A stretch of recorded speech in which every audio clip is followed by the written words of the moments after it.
Hey, it's Free Taco, and the day has finally come. It's the reverse drifting tutorial that a lot of you have been waiting for.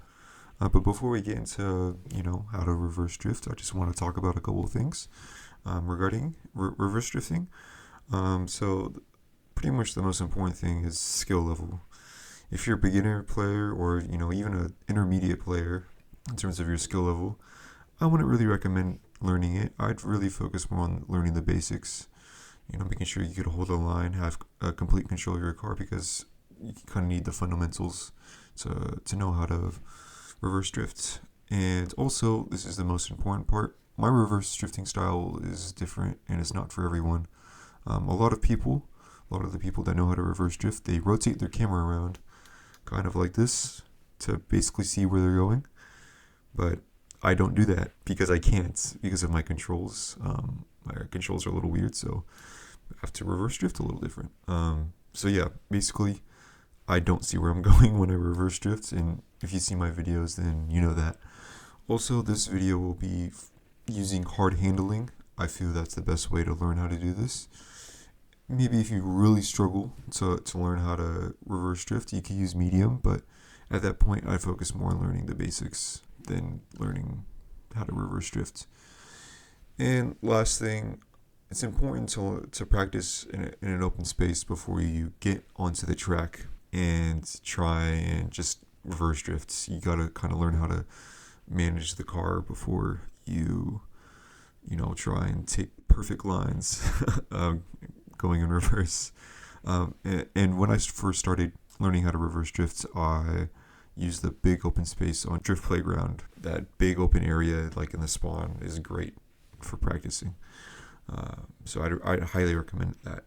Next, I kind of want to go over the cars, which are good for reverse drifting. Not all cars are created equal in terms of reverse drifting. Some are better than others. And if you know me, you probably know that the Chaser is my favorite, and another one I would recommend is the R34 is good as well. At some point, I will probably make a tier list in terms of how good cars are at reverse drifting. Probably sometime soon after this. I feel like that won't take me too long because I generally know how good the cars are. Just for now, the cars I would recommend are the Chaser and the R34. And you may be like, well, what kind of makes a car good at reverse? And that's kind of the stability at higher speeds in reverse. Some cars really struggle with that compared with others. Basically, some cars want to spin at lower speeds and higher speeds in reverse. Basically, the higher speed, you want a higher speed when you're going in reverse because it makes it more smooth. But some cars can't really do that before they spin. So basically, it's a combination of how they handle in reverse and their kind of top speed in reverse. So yeah, so now that we got the basics out of the way, I think it is kind of good to start with how to actually get into reverse. Unless you want to every single time, you don't want to just start in reverse. You gotta learn how to rotate around and get there. So basically, you want to do a 180 into the corner, but you only want to turn 90 degrees before you go into reverse gear and start to counter steer, and then hold the gas and then adjust for the corner. I'll kind of show what this looks like. Alrighty, so basically I'll just explain what I'm doing as I'm doing it. So yeah, let's go.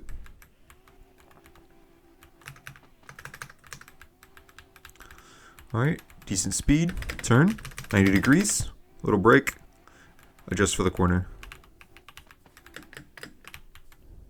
So you kind of see that I don't flip around and then go into reverse. I kind of turn almost 90 degrees. It's kind of a different angle depending on the corner. And then go into reverse, counter steer the other way, and then hold the gas, and then just adjust for the corner. Optionally, you want to hit the line, but I was just showing it as an example. I was focusing more on explaining it. But yes, I'll just show it one more time.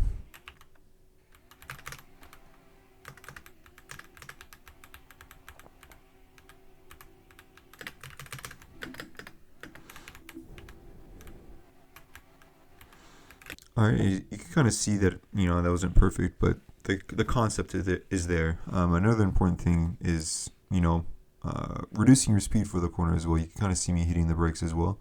I don't use the normal brake, I use the hand brake. I use the handbrake.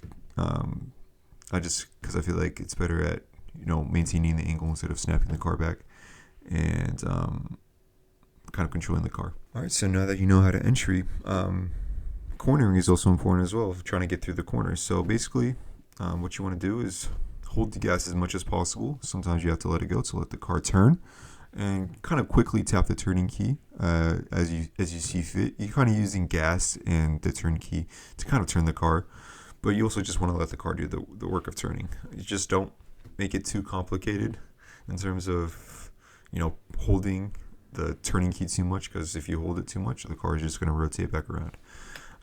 So yeah, let me show you an example of that and explain what I'm doing as I'm doing it. Alrighty. Okay, holding, just tapping the acceleration. Kind of let go a little bit to let the car turn. Boom. You just made your way through a corner. Not too complicated. Just like hold the gas and kind of quickly tap the turning key as you see fit.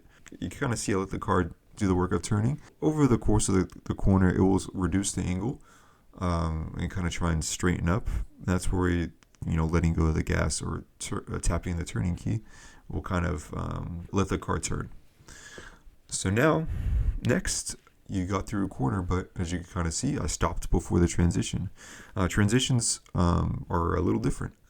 Basically, you want to, instead of holding the gas as much as possible, you want to tap the gas and turn the key for the corner before the corner and apply the handbrake as needed to reduce your speed.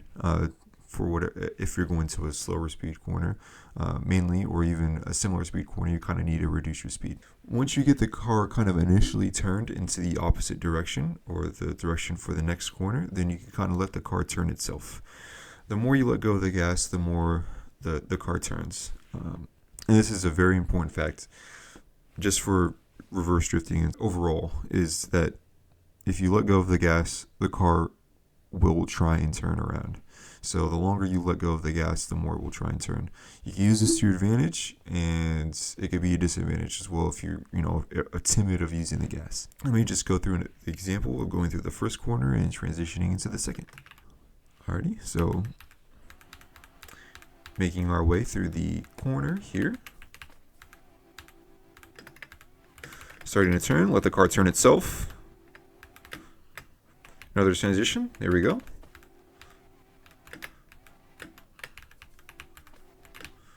Boom, you just made your way through the multiple transitions. You kind of see that I'm just tapping the key for the corner, and then handbrake to adjust for my line, and tapping the gas to kind of let the car turn itself as well. Once you get the hang of this, it'll take some time. Once you get the hang of it, it'll just be natural. All of this, it just takes practice before you don't even think about it really. At the point where I am in terms of reverse drifting, I'm more focusing on my lines than actually the fundamentals. Like I said, it just takes time. So now that you got through the cornering and the transitions, there's one more important part, which is, or are these straights? Now, Lanka only has one kind of straight. I guess you could kind of call the transition from, this corner over here into the hairpin kind of a straight, but the main straight is the back straight over here. So for straights, you just want to hold the gas as much as possible, tap the handbrake to reduce your speed, and adjust turning as needed. Like I mentioned at the start of the video, the cars have a speed threshold pretty much before they really start turning themselves and flipping themselves back around. So based on what car you're using, just try and find that limit and kind of, flirt with the limit of how fast you could go before you flip around. The limit for the Chaser is pretty high.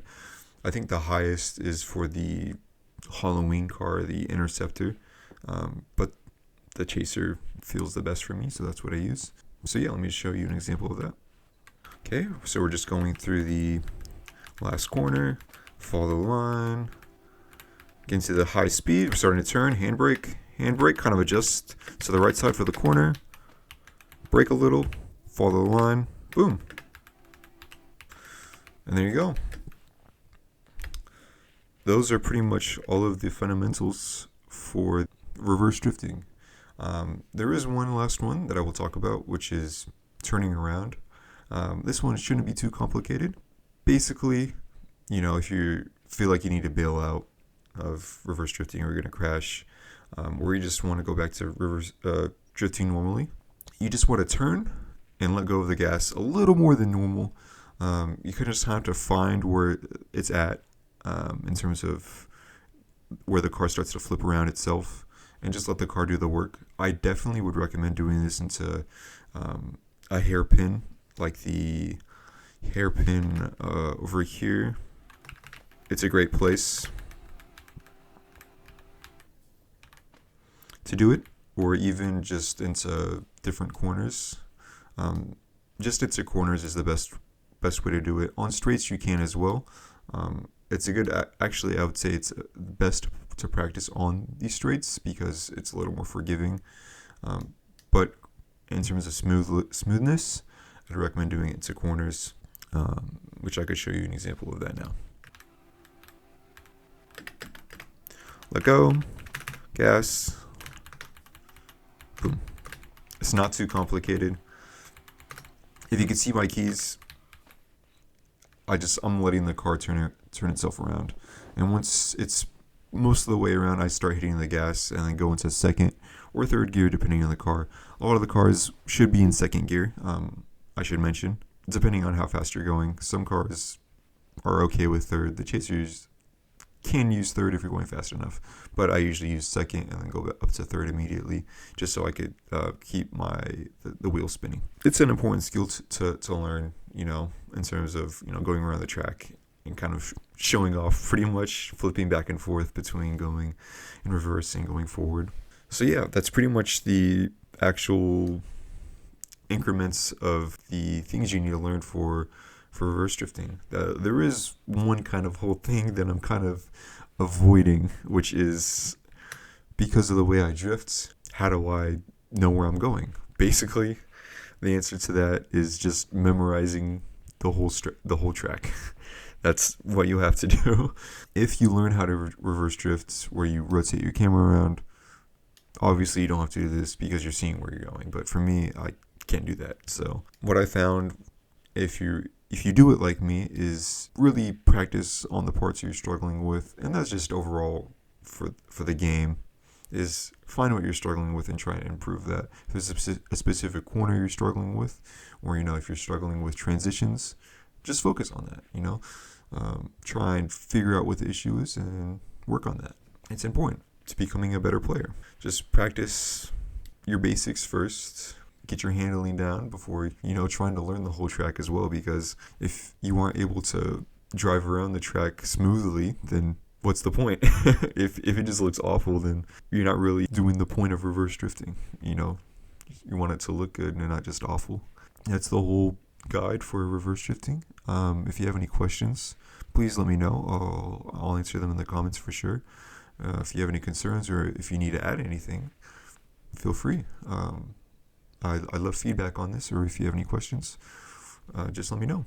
And yeah, I'll probably make like I mentioned, I'll probably make the tier list for the best cars for reverse drifting at some point in the future. And I'll probably just make an updated tips guide for how to drift normally, and also maybe some other tricks. So yeah, until next time, goodbye.